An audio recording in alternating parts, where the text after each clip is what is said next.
अपनी अनुभूति वाला ज्ञान कैसे जागे, इसके लिए प्रज्ञा के 3 सोपान, 3 सीढ़ियां बताई गई। पहले को कहा श्रुत प्रज्ञा, दूसरे को कहा चिंतन प्रज्ञा, तीसरे को कहा भावना प्रज्ञा। पुराने शब्द हैं, आज के हिंदी में उनका उपयोग नहीं होता, फिर भी समझें। श्रुत प्रज्ञा, क्या श्रुत प्रज्ञा माने वो ज्ञान, प्रज्ञा किसी और को जागी और उसने अपने ज्ञान को शब्दों में उतारा, बात समझाई लोगों को, और हमने सुनी या उसकी कही हुई बात किसी पुस्तक में छपी, हमने पढ़ी, हमने सुनी, हमने पढ़ी, तो वो शुद्ध ज्ञान कहलाया।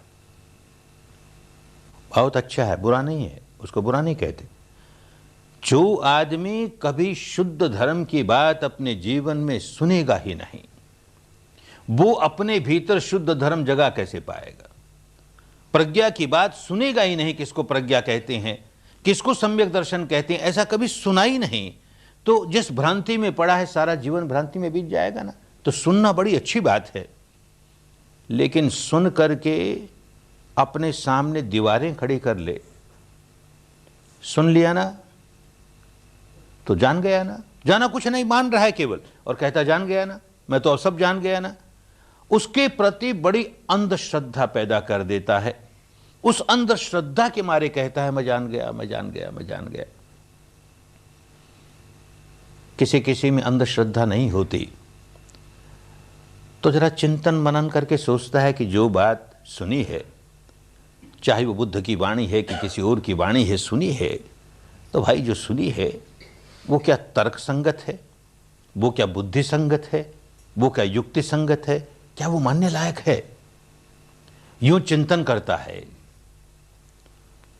तो जो परंपरा के बुजुर्ग हैं, अपने परिवार के, अपने समाज के, जो परंपरा की सांप्रदायिक मान्यताओं के आचार्य हैं, उनका आसन हिलने लगता है, तो वो धमकाते हैं कि देख ये वाणी हमारी परंपरा के अमुक महापुरुष की वाणी, हमारे परंपरा के शास्त्रों की वाणी, और तू इसे मानता नहीं, तू इस पर तर्क वितर्क करता है, तो जानता है कि क्या परिणाम होगा।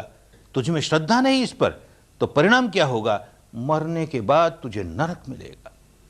और फिर नरक की व्याख्या, ऐसा कुंभी पाक नरक, और ऐसा नरक, और वैसा दोजक, और ये सारा सुन करके बेचारे के रोंगटे खड़े हो जाए। अरे बाबा, नहीं मानने से मुझे ऐसा नरक मिलेगा तो मान लेता हूं, मैं तो अभी मान लेता हूं। डर के मारे मानता है, या तो अंधश्रद्धा से मानता है या भयभीत होकर के मानता है।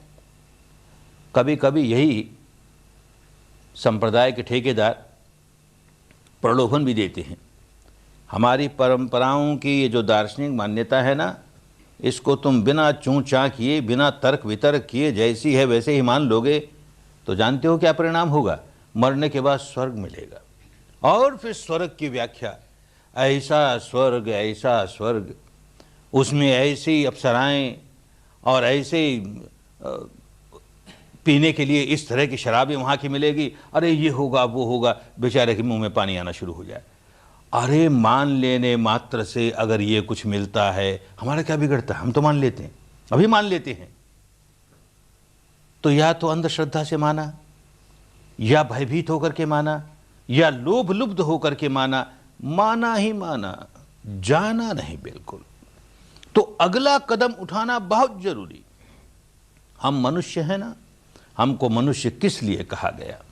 मनन करना, चिंतन करना हमारा नैसर्गिक धर्म है, नैसर्गिक स्वभाव है, प्राकृतिक स्वभाव है।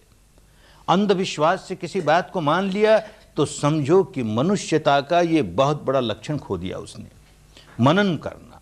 इसीलिए मनुष्य को मनुपुत्र कहते हैं। अरे मनुपुत्र क्या, ये तो कहानियों की बात, अपने ही मानस का पुत्र है।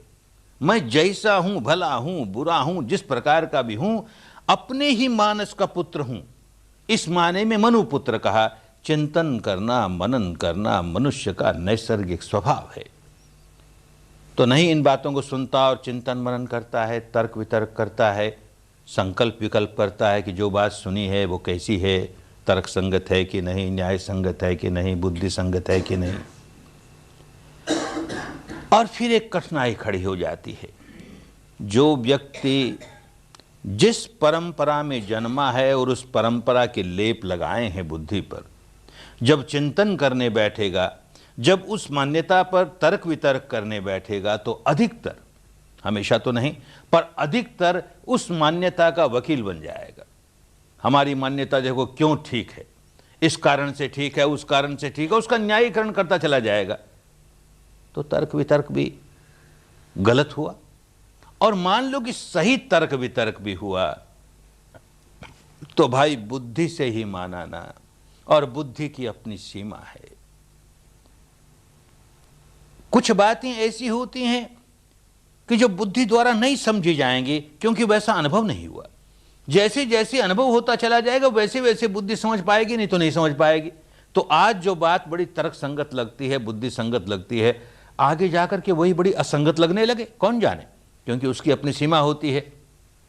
और दूसरी बड़ी बात ये कि चाहे श्रुत ज्ञान हो और चाहे चिंतन ज्ञान हो, है पराया ही, अपना नहीं।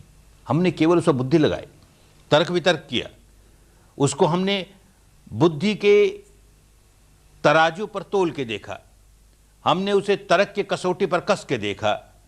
अपना अनुभव नहीं है। पराये ज्ञान को हमने बुद्धि के तराजू पर तोल के देख लिया, तर्क की कसौटी पर कस के देख लिया, अपना नहीं है।